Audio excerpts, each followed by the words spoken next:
Hi friends, welcome to Telugu యువ రైతు YouTube channel. నేను మీ రవి. ఫ్రెండ్స్, ఈరోజు ఈ వీడియోలో మీకు పంటలలో అన్ని రకాల పంటలలో కలుపు రాకుండా ముందస్తు చర్యగా ఉపయోగించేటువంటి కలుపు మందు అయినటువంటి హెర్బిసైడ్ పిండిమెథలిన్ 30% ఈసీ గురించి ఈ వీడియోలో పూర్తిగా డెప్త్ ఇన్ఫర్మేషన్ మీకు ఇస్తాను. అందరిలా ఏదో లేబుల్లో ఉన్న చదివినిపించకుండా దీన్ని నేను ప్రత్యక్షంగా వాడాను కాబట్టి మీలాంటి ఒక రైతు బిడ్డని కాబట్టి మీకు పరిపూర్ణమైన అవగాహన దీని మీద నేను కలిగిస్తాను ఖచ్చితంగా. ఫ్రెండ్స్, నేను కొంచెం అనారోగ్యం కారణంగా అలాగే పని ఒత్తిడి వల్ల నేను పూర్తిగా వీడియోస్ చేయలేకపోతున్నాను. అయినా నాకు సాధ్యమైనంతగా మీకు ఇన్ఫర్మేషన్ తెలియజేయడానికి ఏదైతే అత్యవసరం ఉందో దాని గురించి ఖచ్చితంగా తెలియజేస్తాను ట్రై చేస్తున్నాను. ఈ 10-15 రోజులు వచ్చే వీడియోస్ కొంచెం ఎడిటింగ్ అనేది ఉండదు కాబట్టి కొంచెం అర్థం చేసుకోండి. అయినా కూడా వీలైనంతగా మీకు అర్థమయ్యేలాగా నేను వివరిస్తాను. ఇంకో విషయం ఫ్రెండ్స్, మీరు నా వీడియోస్ తోటి రైతుకు షేర్ చేయండి. మీకు నచ్చితేనే లైక్ చేయండి, మీకు నచ్చితేనే సబ్స్క్రైబ్ చేయండి. కానీ నా ఇన్ఫర్మేషన్ కొంతమంది రైతులకు తెలియజేయమని మిమ్మల్ని కోరుకుంటున్నాను. మీరు నాకు ఇచ్చే బహుమానం అదే.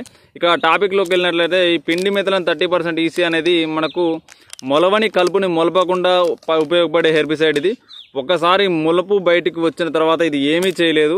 దీనికి ఇంకా ఎలా వాడాలన్నది, ఎప్పుడు వాడాలన్నది పూర్తి వివరిస్తాను. చాలా మంది ఏం చేస్తుంటారంటే దీన్ని 48 అవర్స్ లోపు, విత్తనం నాటిన 48 అవర్స్ లోపు వాడాలి, తర్వాత వాడకూడదు, తర్వాత వాడితే మొక్కకు డ్యామేజ్ అది ఇది అని చెప్తుంటారు. కానీ 48 అవర్స్ తర్వాత కూడా వాడచ్చు. అది ఎలా వాడాలన్నది నేను ఈ వీడియోలో మీకు డెప్త్గా తెలియజేస్తాను.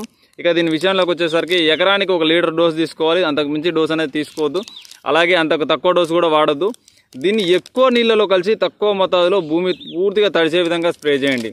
ఎలా వాడాలంటే చాలా మంది అంటుంటారు, అరే నేను వాడిని పిండిమెథలిన్ కాకపోతే ఇది పని చేయలేదు, ఇది వేస్ట్ అన్న భ్రమలో ఉంటారు. మీరు ఒకసారి నేను చెప్పినట్టు ఒక ఎకరంలోనే సగం సగం చేసుకుని ఒక అరెకరానికి వాడి చూడండి, ఒక అరెకరానికి వాడకుండా ఉండండి.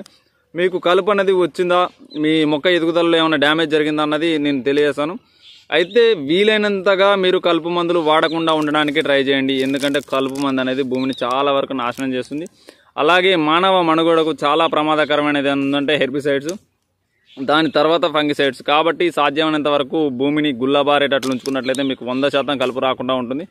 అయినా కొన్ని అనివార్య కారణాల వల్ల, ఇప్పుడు వాతావరణ ఒడిదుడుకుల వల్ల రైతు భూమిని ఫర్టైల్గా ఉంచుకోలేకపోతున్నాడు. అది రైతు తప్పు కాదు, వాతావరణం రైతుకు సహకరిస్తలేదు. కాబట్టి అలాంటి ప్రత్యామ్నాయ పరిస్థితుల్లో మాత్రమే ఇట్లాంటి హెర్బిసైడ్స్ వాడండి. అంతేగాని పారాకూట్ మరియు గ్లైఫోసేట్ లాంటివి మాత్రం అస్సలు వాడకండి. నేను అది మాత్రం అస్సలు రికమెండ్ చేయను. ఇక ఈ పిండిమెథలిన్ విషయానికి వచ్చినట్లయితే ఇది అన్ని రకాల హైబ్రిడ్ విత్తనాలని జర్మినేషన్ చేయించగలదు. అయితే ఈ గడ్డి కలుపు గింజలను మాత్రమే జర్మినేషన్ అడ్డుకుంటుంది. హైబ్రిడ్ గింజలకు జర్మినేషన్ ఎట్టి పరిస్థితుల్లో ఇది అడ్డుకోదు. మనకు దీన్ని ఏ విధంగా స్ప్రే చేయాలో చూసుకున్నట్లయితే, మనకు భూమిలో సరైన తేమ ఉన్నప్పుడు, అంటే మనకు ఇది ఒక లేయర్ లాగా ఏర్పడాలన్నమాట భూమి మీద. మనకు వాటర్ అనేది జిబజిబా అని అంటారు చూసినావా, అలా ఉన్నప్పుడు మాత్రమే దీన్ని స్ప్రే చేయాలి. అలా లేనప్పుడు ఏం చేయాలంటే ఎకరానికి 1 లీటర్ డోస్ తీసుకొని మనకు 10 పంపులు పడే దగ్గర 30 పంపులు కొట్టండి. ట్రాక్టర్ స్ప్రేయర్తో కానీ భూమి స్ప్రేయర్తో కానీ భూమి పూర్తిగా తడిచే విధంగా, ఒక్క మొక్క పైపక్కు తడిచే విధంగా మీరు భూమిలో దీన్ని స్ప్రే చేసినప్పుడు మాత్రమే మీకు 100% ఇది వర్క్ అవుతుంది. ఒకసారి దీన్ని వాడిన తర్వాత మీకు గుంటకలు కానీ అంతరసేద్యం చేసినప్పుడు కూడా పై లేయర్ దెబ్బతిని మళ్ళీ కలుపు పుడుతుంది, అప్పుడు కూడా పనిచేయదు. సో మీరు ఈ చిన్న విషయాన్ని గమనించండి. అరే నేను వాడినాక కూడా నాకు కలుపు ఎందుకు వచ్చిందన్న అపోహలో మీరు ఉండకండి. ఎప్పుడైనా సరే ఇది వాడినప్పుడు భూమి మీద ఒక పొర ఏర్పడి దాన్ని గడ్డి జాతి కలుపు మొక్కల్ని ఎదగకుండా దాని యొక్క ఎదుగుదలని అడ్డుకుంటుంది. ఇక దీన్ని మొక్క మొలిచిన తర్వాత ఏ విధంగా వాడుకోవాలో చూసుకున్నట్లయితే, అంటే మనం పెట్టిన విత్తనం ఉంటుంది, ఫర్ సపోజ్ పత్తి కానీ మిరప కానీ, మిరపలో ఎలా వాడుకోవాలి. మిరపలో ఈరోజు మనం పంట వేస్తున్నామంటే, ఈరోజు మొక్కలు నాటుతున్నామంటే దానికి ముందు రోజు మనం సాయిల్ని సిద్ధం చేసుకుని అచ్చులు తోలుకుంటాం కదా, అచ్చులు తోలుకున్న రోజు భూమి తడిచే విధంగా దీన్ని స్ప్రే చేసుకొని మీరు మిరప మొక్కలు పెట్టుకోండి. మీకు మిరప మొక్కలకు ఎటువంటి డ్యామేజ్ జరగదు, మిరప మొక్కలు ఏనుకోవడంలో కూడా ఎటువంటి ఇబ్బంది తలెత్తదు. కానీ చిన్న చిన్న గడ్డి జాతి కలుపు మొక్కలు మాత్రం ఖచ్చితంగా మూల కూడా సమర్థవంతంగా అడ్డుకుంటుంది. ఎందుకు మిరప మొక్కలలో ఇది సమర్థవంతంగా పనిచేస్తుందంటే, మనకు మిరప వేసే రైతు ఏం చేస్తాడంటే మనకు తెల్లారి ఖచ్చితంగా వాటర్ అన్న కట్టేస్తాడు, లేదంటే పైన స్ప్రేయర్లన్నా స్ప్రింక్లర్లన్నా వాడతాడు. అలా వాడినప్పుడు భూమి ఇంకా పదునుగా మారుతుంది. కాబట్టి అప్పుడు ఇది మిరపలో 100% పనిచేస్తుంది. పత్తిలో కంటే కూడా మిరపలో 100% పనిచేస్తుంది. ఇది స్ప్రే చేసిన తెల్లారి వర్షం వచ్చినట్టయితే దీని యొక్క పనితనం అనేది చాలా వరకు పెరుగుతుంది. ఇది స్ప్రే చేసిన 1 గంట లోపు కానీ అర్ధగంట లోపు వర్షం వచ్చినా కూడా దీని యొక్క పనితనం అనేది ఖచ్చితంగా పెరుగుతుంది. ఇంకా మొక్క ఒకసారి మొలిచిన తర్వాత, అంటే మనకు మొలక పెట్టినాం, ఫస్ట్ సారి గడ్డి పీకిచ్చినా కూడా మళ్ళీ వర్షాలు పడుతున్నాయి పత్తిలో, అయినా కూడా రైతు ఏం చేయలేకపోతున్నాడు. ఇంటర్ కల్టివేషన్ సాధ్యపడతలేదు, గుంటకలకు సాధ్యపడతలేదు, మిరపలో పత్తిలో మిరప చేను వేసినాం తర్వాత కలుపు బాగా వస్తుంది. అలాంటప్పుడు ఏం చేసుకోవాలంటే ఒక 10 కేజీల యూరియాలో 1 లీటర్ పిండి మెత్తలను కలుపుకొని సాళ్ళ వెంబడి చల్లుకుంటూ పోయినా కానీ, లేదా మనం సాళ్ళకు నీళ్లు కట్టేటప్పుడు ఒక డ్రమ్ములో పిండి మెత్తలను కలుపుకొని డ్రమ్ ట్యాప్ వదిలిపెట్టి చిన్నగా సాళ్ళ ద్వారా పారించడం ద్వారా కానీ, లేదంటే ఇసుకలో కలుపుకొని చల్లుకోవడం ద్వారా కూడా చాలా అంటే చాలా సమర్థవంతంగా పనిచేస్తుంది. నేను ఎక్స్పీరియన్స్ చేశాను, నేను వాడాను దీన్ని. నేను ఒక రైతు బిడ్డగా మీకు చెప్తున్నాను, నేను ఒక రైతుగా మీకు చెప్తున్నాను. దీన్ని నేను ఆ విధంగా వాడాను. నేను దీన్ని ఇంతవరకు భూమి మీద స్ప్రే చేయలేదు.